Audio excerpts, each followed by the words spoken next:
Welcome to my first, second ever Halloween mini album. I did the top with 2 pieces of chipboard and the rest was cardstock and envelopes. Some paper flowers I painted black, a Graphic 45 key, a Michaels frame, a Recollection spooky sticker, she's pretty on one side and spooky on the other, a fuzzy spider from the Dollar Tree, some spooky mesh. The binding has a skeleton and a key that matches the Graphic 45 lock. I bound it together with lace, and if you open it up, the first layout is this. This is an actual photo mat tag that comes out. You can attach a photo or a journal. This just says October 31st, has a Gothic die cut frame or for the gate, and then it has a Tim Holtz crossbone and skulls, if you can see that. Then it has a photo mat tag inserted into the side panel. This page is actually a really spooky page. This actually has a really spooky skeleton head, and I've magneted him down so you can journal or add a photo. This is also a photo matted journal spot or for photo mats, but it's also magneted down with a spooky ornate frame and a really spooky charm. It also has a photo journal tag hidden in the top. You open this page, and this is the witch's page, and all I did here was stamp this and stamp that, and I cut it out. This was also a cutout. This is a Stampin' Up! Die cut that I got from one of my girlfriends that I love, and then just a little photo mat.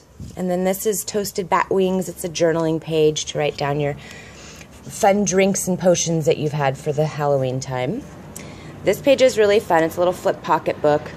I fussy cut it out, an actual skeleton hand, and she actually holds a tag. Then this is her, and she's also magneted down to add a photo.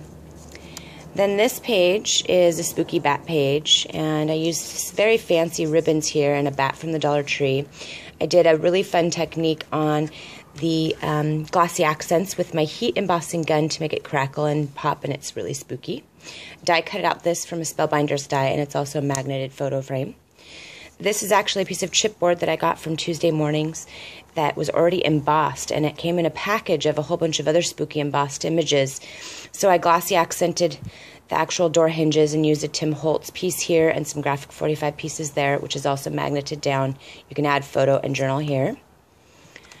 This page I left blank because these are actually embossed, fuzzy, and sparkly spiders, and I really like them, so I just attached a journaling tag. This was the same Stampin' Up! Cobweb die that I got from my girlfriend, and inside of this is another photo mat that is actually a double-sided photo mat.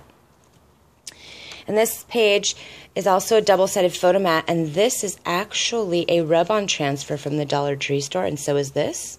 I thought that was a pretty neat little buy from the store. I attached on this side a piece of acetate that slides, that you can actually insert a giant big picture in behind. This page was a fun one too. This is a stamp, and this is a stamp that I cut out and attached to this. This came off, fussy cut it off of a really fun spooky paper, and I attached a journaling card or a photo mat behind it. This was a stamp that I fussy cut and did the same thing, attached the spider behind, another photo mat that you can attach 2 photos inside of. This was the spooky page that everybody was scared about. I used the same paper on both sides, and I attached the bigger spider, and you can actually put the 2 photo tags and mats behind him. And then this came from the Dollar Tree, and he's got the hands that come out, so I attached him to also a photo tag. And when you push him down, he actually holds onto this paper. And I believe there's 2 more photo tags in here as well. Then this page is the witch's page. I did the witch's cauldron all from hand, and all this spooky gooey stuff with a skeleton hand sticking out, and she's got a bat in her hand. I also did another tag, and I figured you could either stick it there or leave it where it is. This is also a double-sided matted tag for photos. And then this is a flip book one, so you can attach whatever you want behind the witch and the moon. Then you flip this page, and this was the graveyard scene, and I did some acetate gravestones here that hold the actual gravestone photo mats behind, and I did a spooky scene behind with the tree that was die cutted, and that's a die cut, and that's a stamp. And this was actually a spooky box set from Michaels that you could do as a treat box. I only used the lid, and I used some really spooky lace, and I attached a Graphic 45 knob here and a really neat fancy cross die cut that I use glossy accents on, but when you lift this up, there's a skeleton underneath it, and he's actually holding a very similar cross that's real metal. And then you flip to this page, and I used some 2 spooky ornate charms right here, and I actually just glued them down, and you could put this photo mat right underneath him. And above him is another photo mat with this beautiful ornate metal charm holding the mat in place.